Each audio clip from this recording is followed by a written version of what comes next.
রাজনীতির অঙ্গনে অভিনয়, মোনাফিকি, বাদরামো, অমানবিক কর্মকাণ্ড চরম অবস্থায় পৌঁছে গেছে। এরকম প্রাকৃতিক যখন দুর্যোগ আসে, যখন মানুষ হেদায়েতের পথে থাকে তখন তারা বিনম্র আচরণ করে, তওবা করে, আস্তাগফিরুল্লাহ পড়ে, ভয় পায়, আল্লাহর কাছে আত্মসমর্পণ করে এবং যতটা সম্ভব ক্ষমা সুন্দর দৃষ্টিতে প্রতিপক্ষকে দেখে। কিন্তু এই যে প্রকৃতির বিরূপ অবস্থা, যখন মানুষ না খেয়ে মরছে, হতাশা চারিদিকে, তখন ত্রাণ বিতরণের নামে যে অভিনয় চলছে, যে বন্যার্তদের দেখতে যাওয়ার নাম করে যে সকল ঘটনা ঘটছে, তারপরে এই প্রাকৃতিক দুর্যোগের মধ্যেও সরকারের বিভিন্ন সংস্থা, ব্যক্তি, প্রতিষ্ঠান যে কর্মকাণ্ড করছে, তাতে করে যে কোনো সুস্থ মানুষ এই দৃশ্য দেখলে অসুস্থ হয়ে যাবে। রোম যখন জ্বলছিল বা পুড়ছিল, ঠিক সেই সময় নিরো বাঁশি বাজাচ্ছিল। ঠিক একই সময় এখন বাংলাদেশের সব ক্ষেত্রে স্কুল ডুবে গেছে, ছাত্রছাত্রী কোনো নামগন্ধ নাই, কিন্তু পরীক্ষা পেছানো যাবে না, পরীক্ষা দিতেই হবে। এরকম বিশ্রী বিশ্রী সব ঘটনা। দেশের যখন এই অবস্থা, তখন আপনাকে সেলফি তুলতে হবে।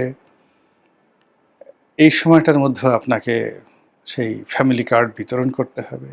প্রচণ্ড ঝড় বৃষ্টির মধ্যে পুরো দক্ষিণাঞ্চল যেখানে তছনছ, সেখানে গিয়ে আপনাকে সেই ফ্যামিলি কার্ড বিতরণ করতে হবে এবং সেই কাজ করতে গিয়ে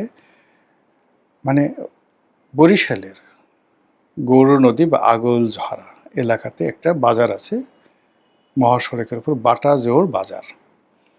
সেই বাজারে প্রধানমন্ত্রী গিয়েছেন একটা অনুষ্ঠানে, ছোট্ট একটা গ্রাম্য অনুষ্ঠান। ওই অনুষ্ঠানে, এত ছোট অনুষ্ঠানে প্রধানমন্ত্রী তো দূরের কথা, একটা ইউনিয়ন পরিষদের চেয়ারম্যানও এত ছোট অনুষ্ঠান করেন না। এবং সেই অনুষ্ঠানের একটি ভিডিও ক্লিপ ইন্টারনেটে ছড়িয়ে পড়েছে।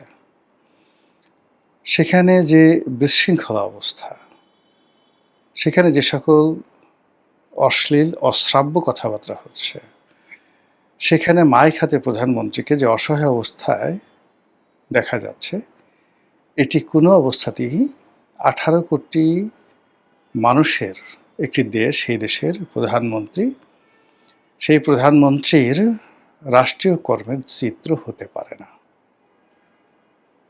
যখন দেখবেন এরকম অসামঞ্জস্যকর কোনো ঘটনা ঘটে, একটা যে অনুষ্ঠানে লোক হবে 200, সেখানে লোক হয়ে গেছে 2 লাখ। একটা অনুষ্ঠানে লোক হবে 2 লাখ, সেখানে লোক হয়েছে 200। এগুলো ভালো লক্ষণ নয়। নেচার ইটসেলফ এটা ডিসকোঅপারেশন করে, আপনাকে একটা মেসেজ দেয়, you should not go forward. এবং এই বিষয়গুলো আমাদের যারা রাষ্ট্রকর্মে নিযুক্ত, তারা একটু খোঁজ নিলে জানতে পারতেন যে তাদের সবচেয়ে বিশ্বস্ত বন্ধু হলো তাদের বডি, শরীর। শরীর যেখানে সায় না দেয়, যে পরিবেশে শরীর সায় দেয় না, সেখানে যাওয়া উচিত নয়। যেদিন জুলিয়াস সিজার সিনেটে ছুরিকাঘাত হলেন, সেদিন তার শরীরটা ভালো ছিল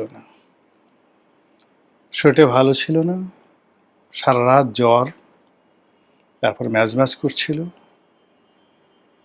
তো তিনি যেতে চাচ্ছিলেন না, কিন্তু তার যারা লোকজন আছে তারা খুব জোর করে তাকে সেদিন সিনেটে পাঠালো এবং তিনি সিনেটে গেলেন ওই অসুস্থ শরীর নিয়ে, এবং ওখানে ব্রুটাস তাকে মেরে ফেলল। জিয়াউর রহমান যেদিন নিহত হন, সেদিনও তিনি ছিলেন ক্লান্ত, বিধ্বস্ত। রাত্রি 2টো পর্যন্ত তিনি ক্যান্টনমেন্টে, চিটং ক্যান্টনমেন্টে ছিলেন। তো ক্যান্টনমেন্টে যারা পরস্পর বিরোধী সেনাবাহিনীর কর্তারা ছিলেন, তাদের মধ্যে বিরোধ ছিল, সেগুলো নিষ্পত্তির চেষ্টা করেছেন। তার আগে চট্টগ্রামের রাজনৈতিক যারা নেতৃবৃন্দ ছিলেন, তাদের সঙ্গে বৈঠক করেছেন, সেখানেও কোনো ভালো ফলাফল আসেনি। ক্লান্ত হয়ে, বিধ্বস্ত হয়ে তিনি সার্কিট হাউসে গেছেন। ফজরের আজানের সময়টাতে নরমালি তিনি উঠে যান নামাজ পড়ার জন্য, কিন্তু সেদিন তিনি উঠতে পারেননি। আজান কানে বাজছিল, কিন্তু অন্য সময় যেভাবে তিনি উঠেন আজানের সঙ্গে সঙ্গে সেদিন উঠতে পারেননি। সেই ক্লান্তি এবং বিধ্বস্ত অবস্থায় আততায়ীরা সার্কিট হাউসে আক্রমণ চালায়।